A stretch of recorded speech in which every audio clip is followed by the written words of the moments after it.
It's so great to see you all again. I'm very excited to be here. Ari can't be here because he's hanging out with his kids. What better way to spend your time on Hanukkah? I hope to do that after this session. Tonight is Zos, as the Hasidim say, Zos Hanukkah. This is Zot Hanukkah Mizbeach. This is the dedication of the altar. It's the final evening and then day tomorrow of Hanukkah. And it's a tremendous celebration. It's been a difficult Hanukkah for all of us, I know, because of world circumstances. And it's been challenging with students here. It's been challenging just in my own mind. It's been a difficult time, but I'm really, really glad to be here with you. It gives me a lot of nachas, a lot of joy to know that that I'm with you for the 8th night of Hanukkah, and I wish you all a happy, healthy, redemptive, productive, liberating Hanukkah in which we will see no more of the troubles that we have hitherto seen. I'm going to ask that you put your comments in the chat. And one person says they're not hearing my audio, but I assume that the rest of you are hearing my audio. Let's see. All right, just give me a thumbs up if you're hearing the audio. Good, okay. So I hope that the person who had trouble no longer has trouble. And welcome to all of you. So great to see you. And you can leave messages in the chat and we will deal with the questions at the end. So we're on our second session, actually, of More Jesus with me. And this session is called, If It Bothers You, Don't Do It to Others. And in it, we hope to address the question of what is a rabbi, that is today? What was a rabbi, that is back then? Was Jesus a rabbi? And if so, what kind of rabbi was he? Right? My throat is a little better today. I did cheer for my kid at his basketball game. They lost by 2 points. But I didn't cheer quite as loud as last time because I was saving myself for you. So you often hear that Jesus was a rabbi. Sometimes there's a number of books that refer to Rabbi Jesus, or sometimes in a bizarre reduplication, Jesus is referred to as a Jewish rabbi, right? What other kind of rabbis are there? And the question is, what do we mean by that?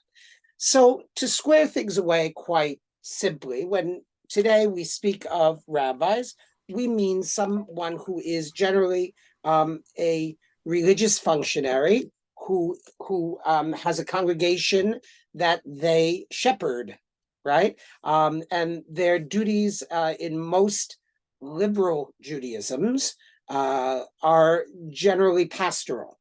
So dealing with people in their life crises, in their life events, in their joys, in their sorrows, bringing comfort to people, right? There are additional dimensions, of course, that append over all the denominations, from liberal to more traditional.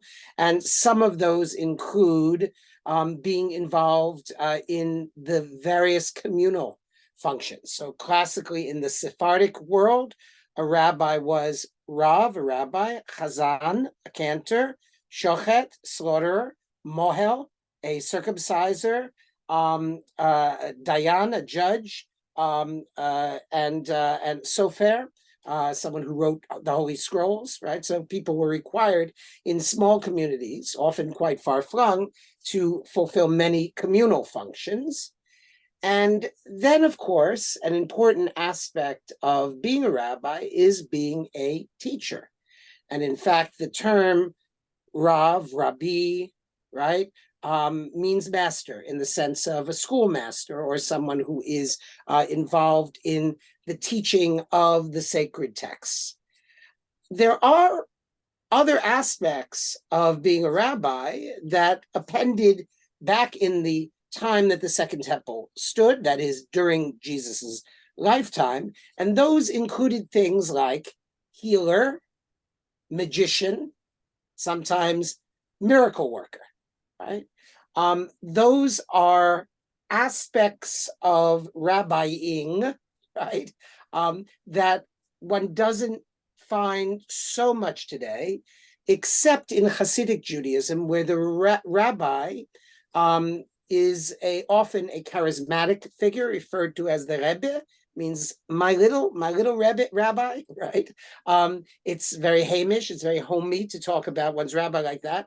On the other hand, the mystical powers of the rabbi are often multiplied, and we have many stories of miracles and healings and stuff like that that remain within the traditions since the Second Temple period and Talmudic times, and comes into our contemporary Judaisms at specifically the junctures in which one would call the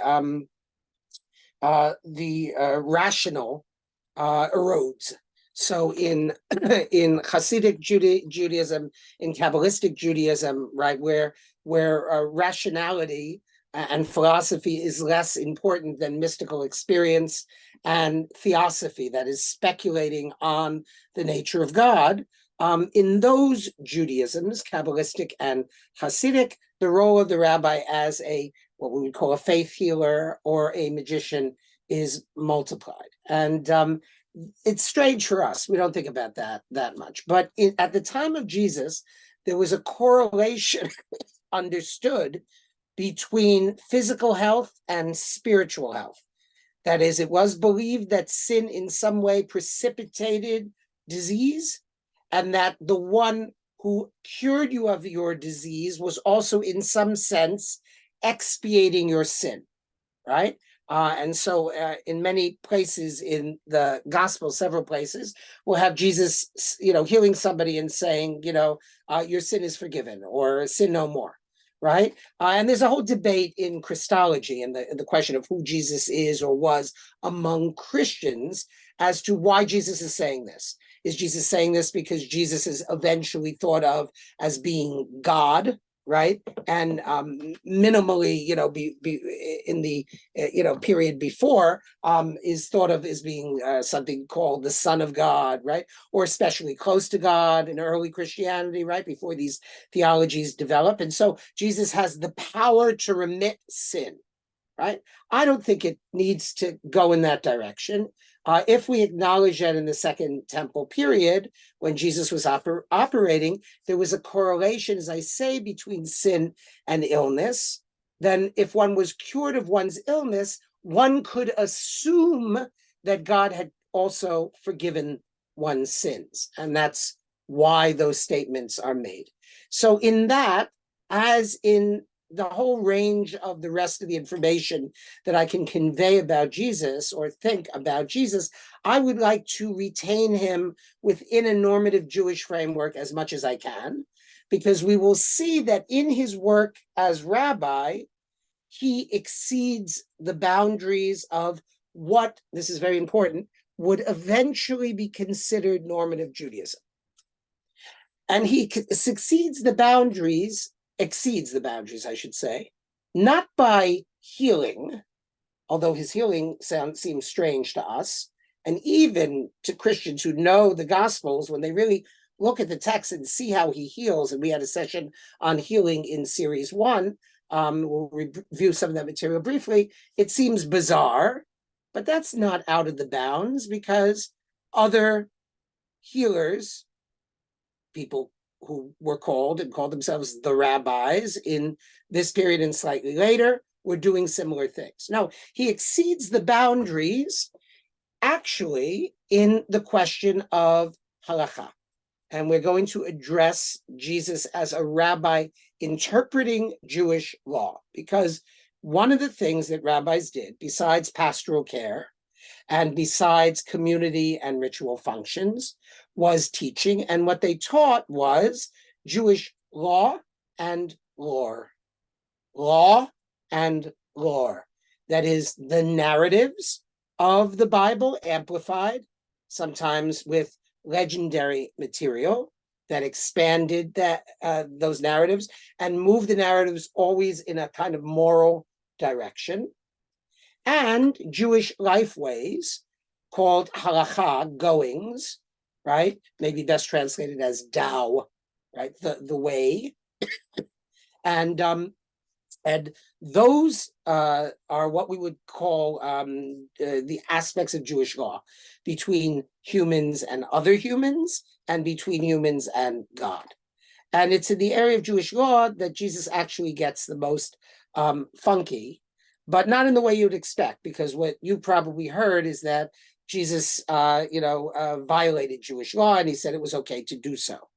That's not exactly the case, but Jesus, within a spectrum of what one might do in Jewish law, certainly had some radical opinions, and we'll talk about those as we go along. So in terms of Jesus's behaviors, we have the various healings that he undertakes. And some of them involve psychological healing, such as in the Gospel of Mark. You'll notice that this translation of the Gospel of Mark is translated directly from the Koine Greek, and it puts everything in what seems like the present tense, right? It uses a lot of the participle gar, which means just then, or immediately, right? And it brings indeed an immediacy to the narrative. So in Mark chapter 1, very early in the gospel, it says they come to Kfar Nachum, and right away on the Sabbath, he goes to the synagogue, the meeting place. It's translated here, synagogo, right? Synagoga is a bet knesset, the place of meeting, and starts teaching.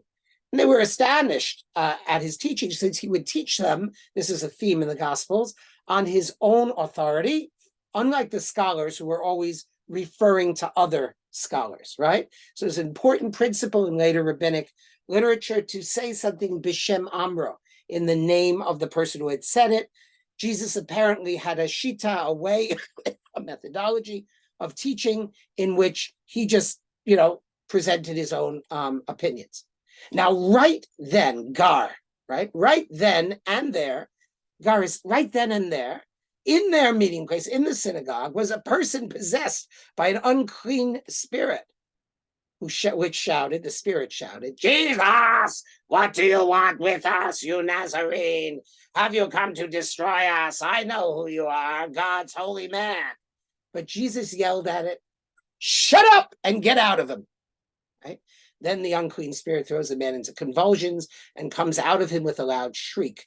And they were all amazed, and they asked themselves, "Oh, what's this? A new kind of teaching backed by authority? He even gives orders to unclean spirits and they obey him." And right then, his reputation, gar, right away, his reputation spread everywhere throughout the whole area of the Galilee, right? So a couple of interesting notes, right? The authoritative teaching, which we'll talk about. Then this way of psychological cure, it's more akin to someone who sits zazen, and then the Zen master comes and hits him in the back of the head, right? Jesus, this is not little Lord Jesus meek and mild, saying, as it says in the King James translation, the older English translation, Jesus, then quoth Jesus, "Silence, and depart ye from him." He doesn't say that in the Greek. In the Greek, he says, "Shut up and get out of him," right? So this is kind of like, a shrink who is tough, right? Who's not affirming you all the time, but is saying, get rid of this thing. So that's one kind of healing. And then there are other kinds of healing that are more hands-on. We discussed this in the last session, the last series, curing a blind man by spitting on his hands, and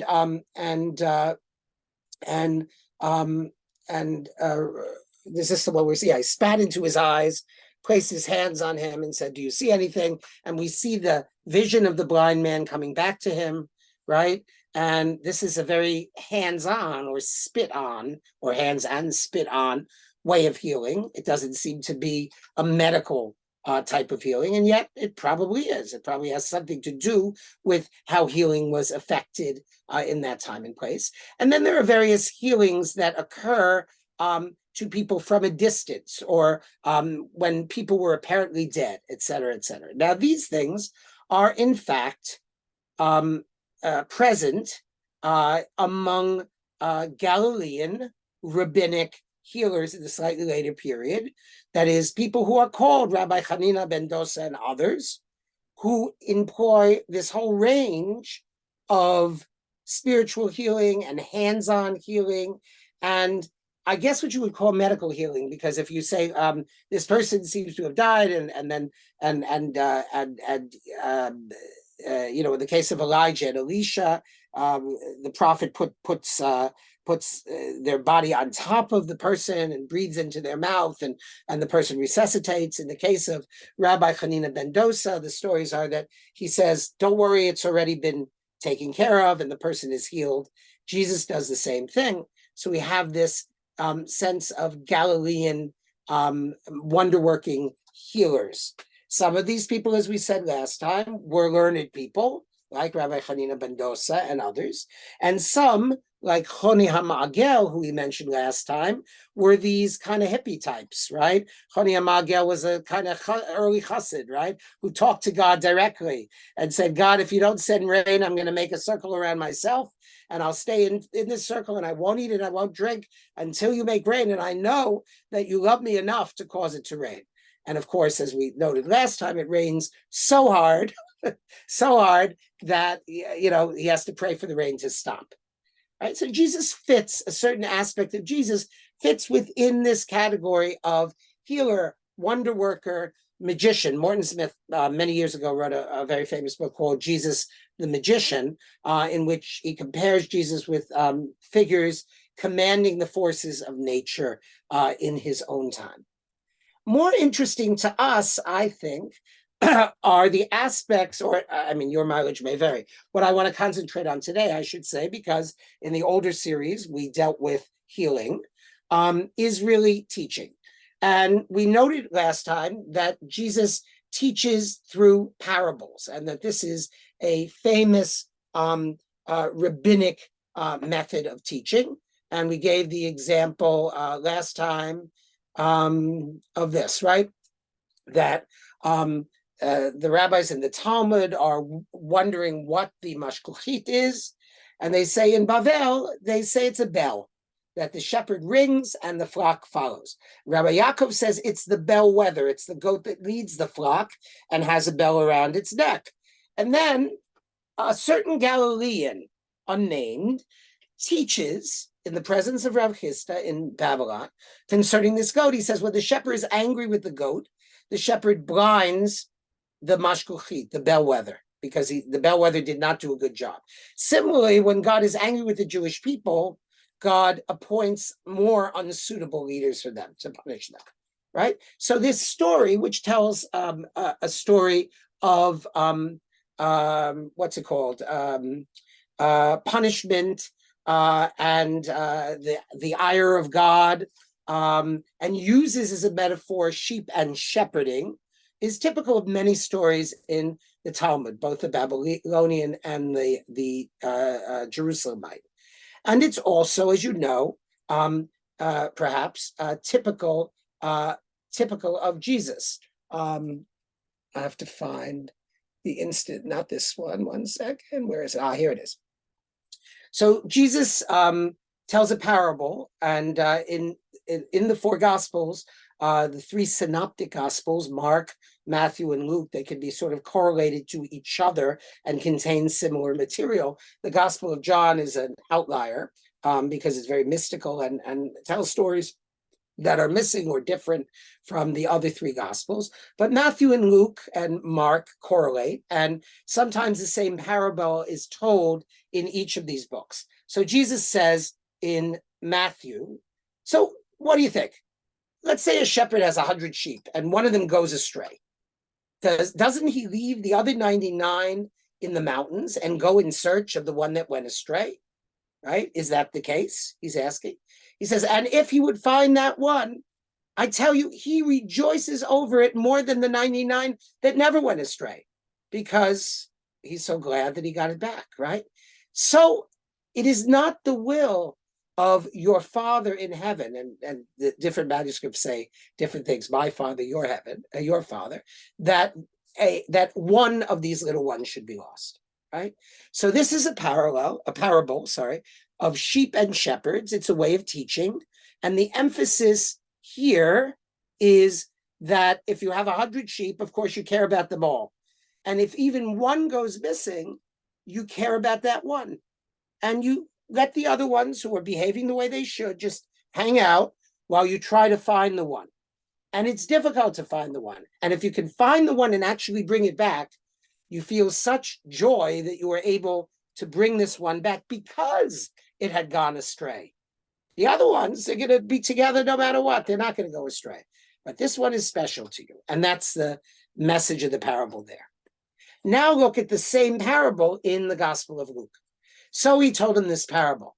Which one of you, having 100 sheep and losing one of them, does not leave the 99 in the wilderness and go after the one that is lost until it finds it? And when he's found it, he lays it on his shoulders and rejoices. And when he comes home, he calls together his friends and neighbors, saying to them, "Rejoice with me, for I have found my sheep that was lost." And so I tell you, there will be more joy in heaven over one sinner who repents than over 99 righteous people who need no repentance. Okay. So when you look at this, you see it's a much more elaborately developed parable. And it has to do with how God receives a sinner, right? Somebody who's gone astray. And it has a lot of extra details in it. And the one thing we can say as gospel scholars is that we know the core of the parable. The core of the parable is a dude has 100 sheep, loses one, finds it, and then is very happy, right? But there's a subtle difference between Matthew and Luke's interpretation of the parable. A parable, right, is a mashal. Mashal means something that compares one thing with another. And the nimshal, that's sort of the moral, is different here. In one, right, the shepherd is the teacher who is conveying the will of God that not a single person should get lost from Yiddishkeit, right? From Judaism, because this is what it's about. In the second, it's not about a teacher, it's about a shepherd, right? And a community and rejoicing, right? But it's about God rejoicing over the sinner. And what's interesting about this is it seems that Matthew's gospel comes from a much more sort of internal perspective, Jewish Christians. And Luke's gospel is aimed at Gentiles, right? So it's thinking in much more sort of broader theological terms, what God wants, and not necessarily, of course, God doesn't want anybody to get lost in the first instance either, but Luke's parable stays grounded in the world. The mashal, the nimshal is a heavenly nimshal. Matthew's parable is totally about this world. And it just says that God doesn't like it when a person goes astray, right? But it doesn't bring us into the heavenly court. So Jesus taught with parables. Often the actual parables are not known.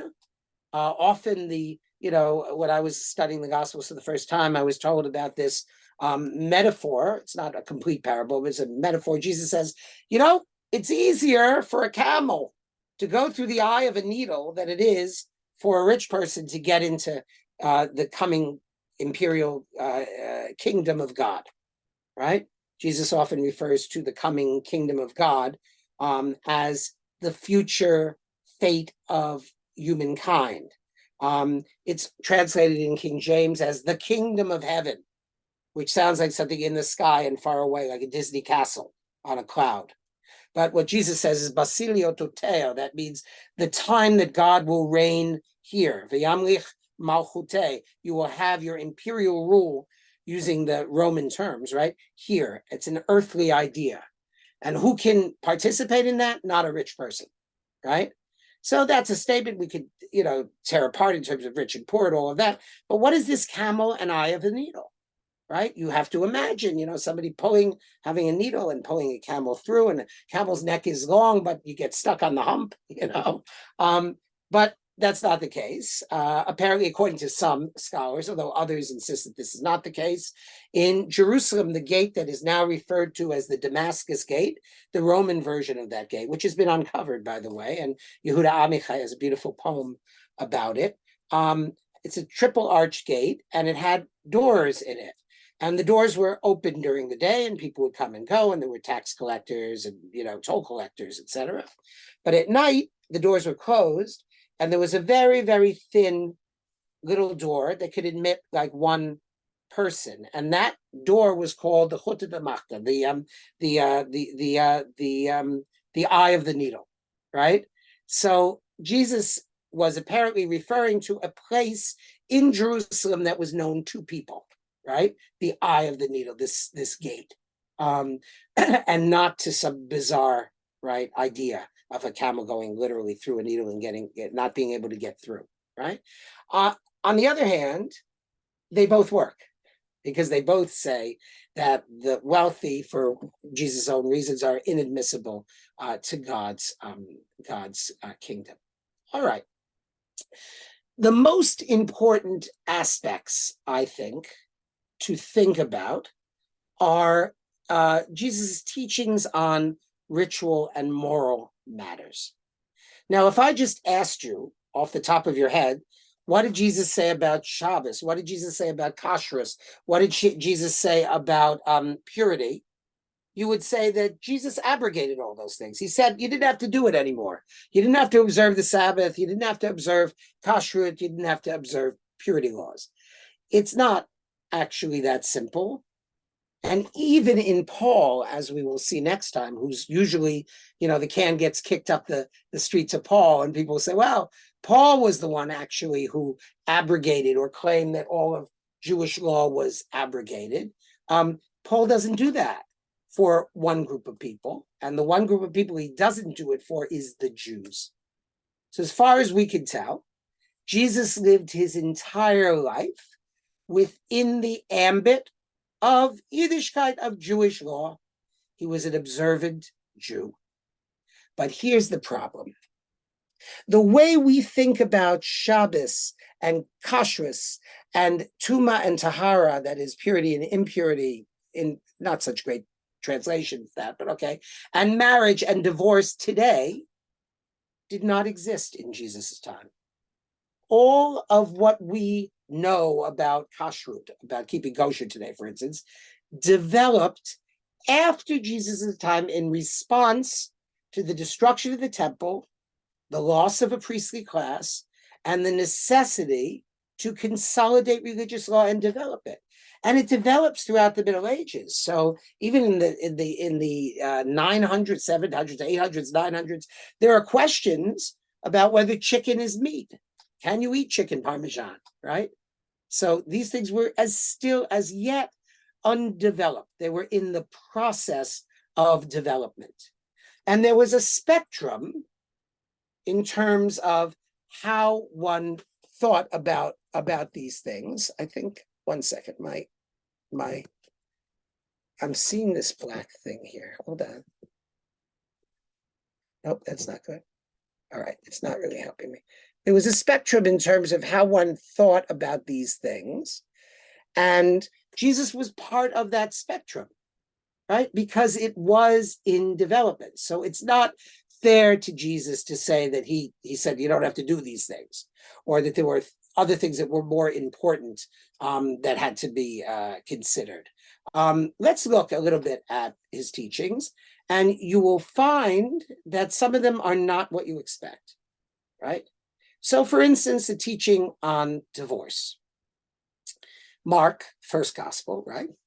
And from there he gets up, goes to the temple, territory, of Judea and across the Jordan. And once again, crowds gather around him. As usual, he starts teaching them. And the Prushim, the Pharisees, approach him. We talked about them a little bit last time, and then in the last series, approach him to test him. And they say ask whether a husband's permitted to divorce his wife. In response, he puts a question to them. What's it say in the Torah? What did Moses command us? And they replied, command you, because it's the Gospels. They want to make a difference between Jesus and his interlocutors. Whereas we know that his interlocutors, these Pharisees, were very bad, right? They're really just people having a conversation with him within his own tchum, within his own arba amos, within his own parameters. Because by the time the Gospels were written, people didn't understand, Christians didn't understand, that Jews always argued about things. So if somebody's arguing with Jesus and Jesus turns out to be God, right, then they must be very, very bad people, right? So they say, what, so said, he's different from them. What did Moses command you? They replied, Moses allowed one to prepare a document of divorce and divorce the other party. Jesus said to them, he gave you this law because you're stubborn. But at the beginning, it says, God made them male and female. And for this reason, a person will leave his father and mother and be united with his wife, and the two will become one person. So they're no longer two individuals, but one person. Therefore, and this is in the Protestant marriage ceremony, right? Those who God has brought together, no one else should separate. And as usual, the disciples questioned him about this. And he said to them, whoever divorces his wife and marries another commits adultery against her. And if she divorces her husband and marries another, she commits adultery. Hoo-ha! Right? That's very strict. You don't think about Jesus as being strict. This is where the Catholics get it, by the way, right?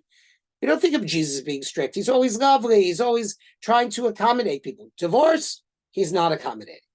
Now, the actual law in the Torah says a man takes a woman into his household as his wife and becomes her husband. She fails to please him because he finds something obnoxious about her, and he writes her a document of divorce and hands it to her and sends her away from his house. Sefer Kritot.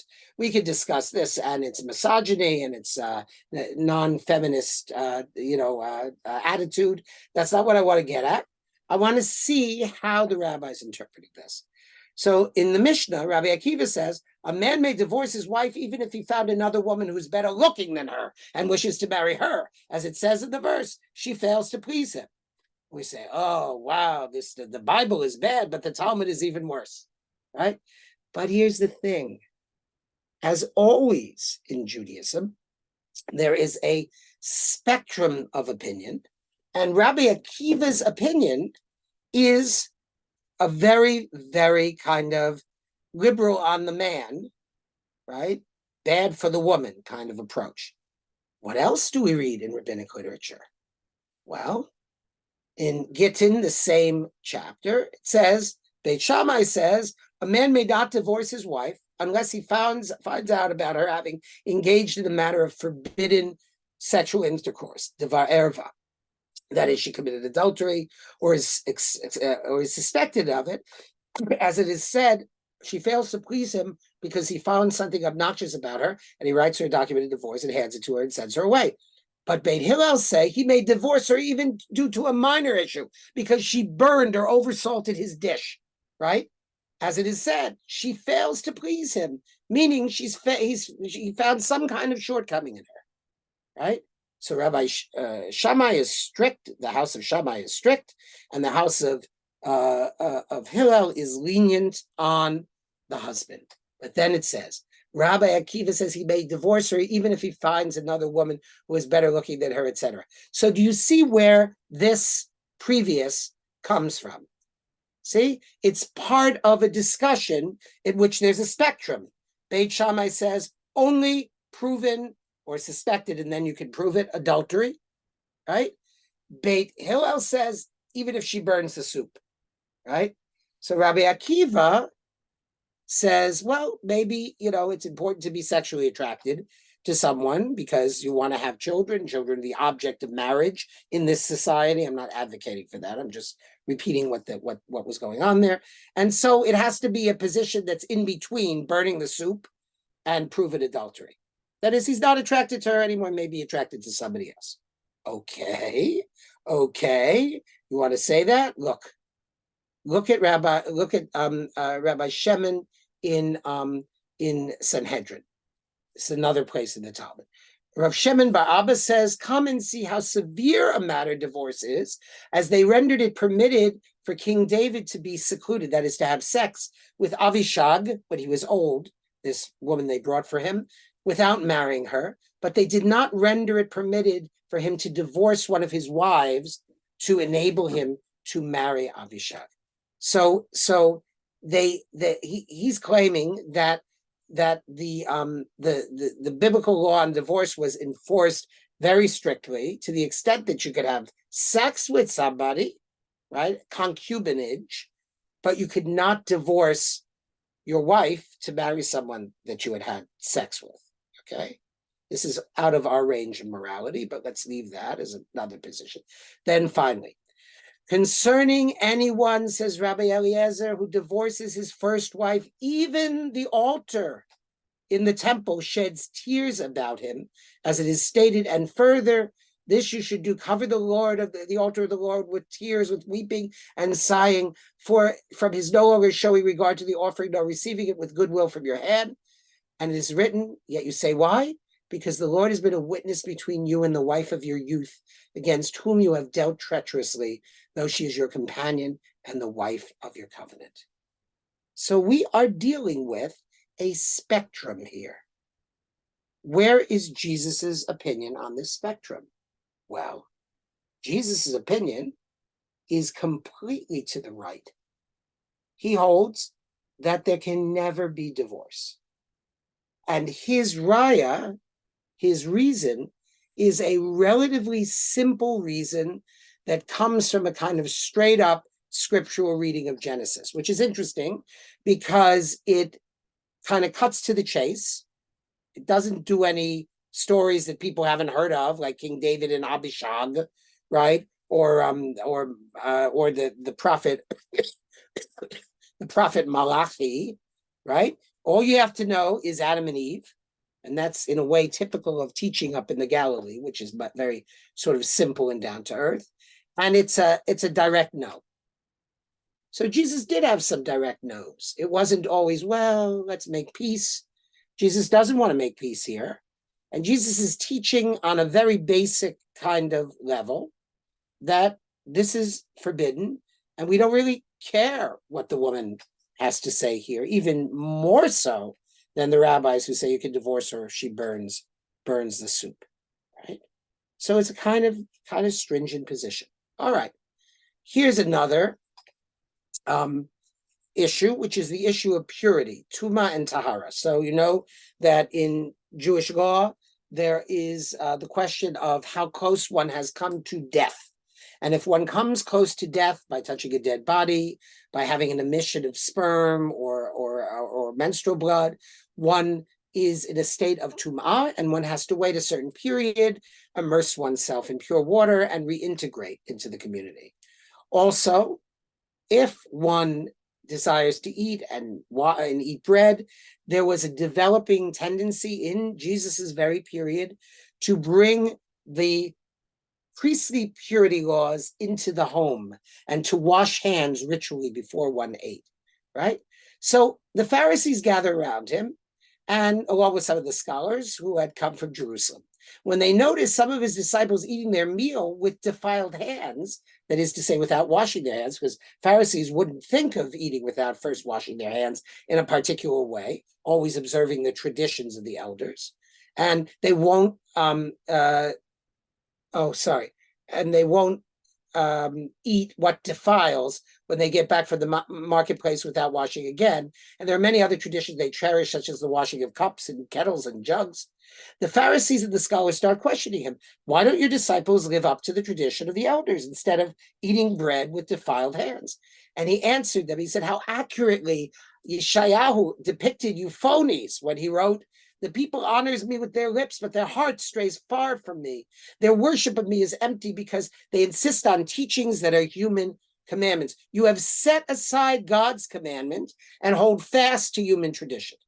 So what is the critique exactly here of Jesus? Jesus is saying that there's a new tendency in Jewish law that says that people in the home should behave the way the priests in the temple behave, because your house is your temple, and your table is your altar. And therefore, when you sit down to eat bread, you wash your hands in this ritual way that the priests in the temple would wash their hands. And Jesus is saying, this is something you made up. It's something you made up. You claim it's divine. You ignore a lot of laws that, of taking care of the widow and the orphan and caring for your neighbor, right? But this, you're very makpid, you're very insistent on, right? There's another instance where Jesus says, gives a criticism of speech. It's like this, there's a wedding going on, and we can imagine the situation. It's not fully fleshed out, but there's a wedding going on, and everybody is going to eat bread at the wedding, and people get up to wash their hands. And, after they wash their hands, they're going to say the blessing on the bread. And as you know, if you've been in Ashkenazi homes, after they wash their hands, right, they don't speak until they wash their hands. And so everybody wash their hands and nobody's speaking, and Jesus is not washing his hands. And everybody's like, Jesus is like standing like this. And when they all sit down again, Jesus has not only not washed his hands, but he speaks, right? And he says, you people, you care so much about what goes into your mouth. Do you ever think about what comes out of it? Right? So Jesus is using this new trend in halacha as a teaching moment to emphasize two things, right? That people should honor the Bible, that's important, right? But also that people should realize that it's easy to wash your hands, right? And if you don't wash your hands, the universe is not going to fall apart, because God didn't ordain the washing of the hands, even though eventually there's a blessing that says, thank you, God, for ordaining the washing of the hands. Just like we have a blessing that says, thank you, God, for ordaining the lighting of the Hanukkah candles, right? Which certainly wasn't a divine commandment. Right? We say those things to sort of bring those things into the total compendium of divine commandments. And Jesus is saying, no, there are other things that should have priority here, right? That's the example there. So here's a question. Is Jesus against tradition? He seems to be, right? And how do you know this, right? And the answer I would give is that Jesus is prioritizing something over tradition, right? He's not against tradition, but he's against something. He says, you don't honor your parents, you don't honor the temple and God, right? And here's a question of purity, right? But the question of purity, you honor. Why is that? So in that sense, Jesus is doing what all the prophets did. All the prophets, and he sees himself in the prophetic model. And this is how he teaches. This is how he is a rabbi. He wakes people up to the fact that there are basic things that are hard to do that people simply don't do, because it's hard to honor your parents. And it's hard if you live in the Galilee to come down to the temple and make offerings. And all those things are not so easy, right?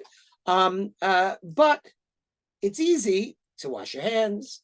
It's easy to be obsessed with the thing that's in front of you, right? But the larger picture is often neglected. And the prophets demanded that both of these things be paid attention to. God says to the prophet Amos, God says, I loathe, I spurn your festivals. If you do not, I am not appeased by your holidays. If you offer me korbanos, burnt offerings, or mincha, your meal offerings, I will not accept them. I will pay no heed to your gifts of fattened sheep. Spare me the sound of your hymns, and let me not hear the music of your instruments, but let justice well up like water, righteousness like an unfailing stream. Who said that? Who quoted Amos? Martin Luther King, right? So what's interesting here is the word the. It's translated but. And when we look at the prophets, in English translation, it often sounds like an either or. Either you can be religious and do ritual things, like observe the Sabbath, etc., or you could be a social justice activist. But in Hebrew, that is conjunctive. And it really means and. It really means and, or and yet. In Isaiah, there's a particular phraseology, ki im. God says, I don't want your sacrifices, ki im, but only with the doing of justice and the adjudicating the cause of the widow and the orphan and the love of neighbor. So what Jesus is doing here is he's trying to wake people up, this is part of his teaching, to the essential issues that people tend to neglect, which are the issues between human beings. Because you know what? God is a great friend. It's great to be friends with God. God doesn't talk back. You're angry at God, you can yell at God. You love God, you can tell them, God, that you love God, right? But a human being you have to take care of, and a human being you have to put yourself out for, and a human being you often have to compress yourself in order to make space for them. And so Jesus is trying, like a coach, to work people on the hard things. And whereas the prophets said that God wants both of these things, Jesus is hitting it even harder. Jesus is saying, purity, that's great. But first think about what comes out of your mouth, right? Because that's harder to control, right? I often say to my students come over here and they say, oh, you keep kosher, you have all these dishes, different dishes with different things. And I see that you put on tefillin every day or whatever, it must be so hard to be an Orthodox Jew. I say, first of all, I'm not Orthodox. Orthodox means thinking in a certain way, and I don't think that way, right? But I'm Orthoprax. I observe the commandments very scrupulously. And I say that's easy. You want to keep kosher? I'll send somebody over with a blowtorch. We'll fix your kitchen up. You'll order 2 sets of dishes from Amazon. Fartig, Gamanu. We did it, right? But to be nice to people, your parents, your kids, your fellow humans, people who support such and such a political position as opposed to that political position, that's really, really hard. And so Jesus is riding us to be concerned with those positions, and that's very important. And Jesus is always expanding the ambit of the commandments in the direction of love. So, and we did this in the last series, if one talks in the Bible about loving one's fellow human the way one loves oneself, it seems very nice, but frankly, it's difficult, right? Because, it's not hard for me, because I get up in the morning every morning, I look at myself in the mirror, I say, Professor Dr. Marc Michael Epstein, you are fabulous. I love you.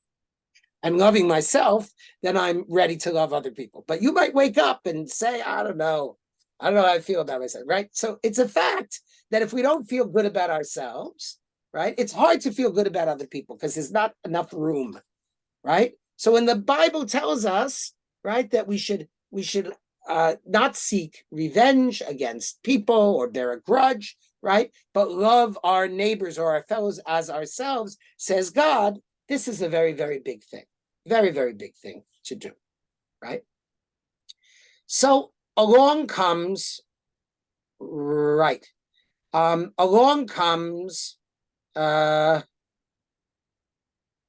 Jesus, right? And Jesus says, you've heard that it was said, love your neighbor and hate your enemy. It doesn't say hate your enemy, right? But Jesus often says stuff that is implied in the text, right? But I tell you, love your enemies and pray for those who persecute you, right? That you may be children of your parent in heaven. God causes the sun to rise on the evil and good, sends rain on the righteous and the unrighteous. If you love those who love you, what's the point? Right? It's a mutual aid society, right? Tax collectors, right, like to hang out with other tax collectors, right? And if you only love Jews, you greet your own people. What are you doing more than others? Pagans even greet their own people, right? Be perfect, therefore, as your heavenly parent is perfect. So Jesus says, love your enemy. And then, of course, Rabbi Hillel says, if it bothers you, don't do it to anyone else, right? That's the whole Torah, the rest is commentary. So one might think that Hillel has a very low standard, That is, don't do no harm, right? And Jesus has a very high standard, love your enemies. And you'd be right about that. And Jesus's standard is, in fact, an excessive standard. Because once we love our enemy, putting aside the fact that then our enemy is our friend, right? We're really going against, in some sense, our impulses. It's very hard to do, right? Not everybody can live up to that. And yet Jesus is saying this is a sine qua non. It must be done. You see what Rabbi Akiva is doing? He's saying minimally, do no harm.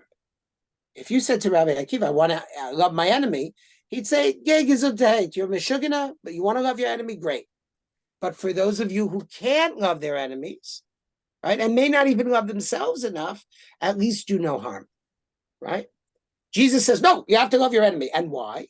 Because God's imperial rule is coming and we have to behave in the most godly manner as possible because the Romans are going to be overthrown, the temple will be destroyed, and all that will be left is us and God. And we better get right with God. So it's interesting that in the teachings on divorce, Jesus is very stringent about forbidding divorce. And in the teachings on love, Jesus is very stringent, maintains a very high standard. Look, Rabbi Akiva's problem is that if you just do no harm, you may not rise to the occasion to be a great person. But the problem with Jesus is, if you can't love your enemy, then you're a sinner, right? And many more people become sinners as a result. So in the teachings of divorce, the teachings of love, interpersonal, Jesus is very harsh. In the teachings on ritual stuff, Jesus is less harsh, and Jesus is willing to use ritual and to think about it as a way of goading people into better moral behavior. So Jesus was a position on the halachic spectrum that attempted to move people toward interpersonal love, to interpersonal relationship, and to prioritize that, right? It's in a way akin to some things that, to get back to where we started, modern liberal and reform rabbis do pastoral care, right? You don't find modern liberal and reform rabbis worrying too much about kashrut, about the kosher laws, right? Or about the ritual purity laws. What they're concerned about is how people behave with each other. And what you see in thinking about Jesus's approach to the rabbinate, so to speak, is that he pioneered that prototype. Or let's say Rabbi Akiva in some rulings and Rabbi Hillel in other rulings, and Jesus himself tried to push halakha in the direction of expansion, in the direction of love and kindness towards one's fellows. And in that sense, Jesus anticipated more contemporary approaches to the rabbinic. Okay, I'm going to stop the share now. And I see there are a bunch of questions in the chat. Let me find them. Chat, let's see. Chat. Where's the chat? Hold on. Okay, here we go. All right. So I have a number of observations and questions. Yes, Ria, healing the eyes with urine or animal urine, either animal urine or human urine or spittle actually was something that was done in the past. Obviously, it's not in favor now, but clearly there were antibacterial properties because urine is a sterile fluid, and spittle might contain some prophylactic elements. But that's not actually what's happening with Jesus. Jesus is completely clearing the sight of somebody who was completely blind. So there is a supernatural and magical aspect there. Sonia, divorce is only talked about in defense of the man. Women, the Bible is not interested in women in divorce, and that's been a continuing problem in Judaism. Traditional Judaism took it up in a very male-centered way, And only now among traditional Jews are there a variety of moves within Jewish law. If you ignore Jewish law, then you just go with the civil, right? And civil has progressed. But if you're within the ambit of Jewish law, there's a lot of different initiatives that are being taken now to be helpful to women in divorce. And actually, my wife is working on that as part of her Orthodox rabbinic training. Okay. If you are supposed to love everyone, why is there Jew hatred? Good question, rhetorical question. Jeff, do you believe that Jesus was a Pharisee or within the group? So that's a very good question. This is something that I've addressed before, but I'll just say it again for your benefit. Of course, Jesus was a Pharisee. What else was he? He wasn't a priest in the temple, clearly. He wasn't from the Aaronic line, nor was his day job in the temple, right? He wasn't living out in the desert like John the Baptizer, who was a desert ascetic, like the Dead Sea sect or the Essenes or one of those sort of bizarre hippie apocalyptic types. Jesus was a person who lived in the cities, who was called, his profession was a tekton. Tekton means someone who works in a skilled trades. A craftsperson, maybe a carpenter, we don't know, right? There's no evidence for or against that. But like the rabbis, right, he had a profession and he was also a teacher on the side.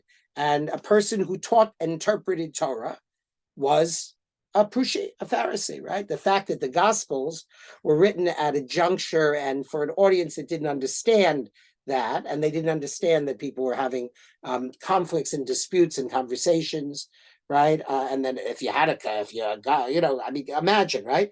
You're having a fight with somebody. How can that be? We have singular doctrine we're trying to develop, or even better, right? Jesus is the Son of God, or Jesus is God, right? How can you argue with him? If you argue with him, you must be a very bad person. But if we don't view Jesus as God or the Son of God, but merely as a teacher who's in conversation with other teachers, then of course it is Pharisaic. These are all excellent points, and it's really been a pleasure to see you today. For next time, we will be discussing the question of, well, I'll put it up so you can see. 1 second. Maybe it will entice you. Okay, 1 second. Here we go. So next time we'll be discussing Jesus, Paul, Christians, and Torah, right? So what happened to Jesus in the eyes of Paul? What happened to Paul in the eyes of Christians? And where did the idea of Torah go? But until then, if you want to write me an email, you're welcome to do it at maepstein@vassar.edu. And it's, as usual, a real pleasure for being here. And I wish you Hanukkah Sameach. The previous recordings are on the OCCSP website and can be accessed there. I'll see all of you, God willing, next week, and enjoy Hanukkah and have a wonderful Chag Sameach. Take care.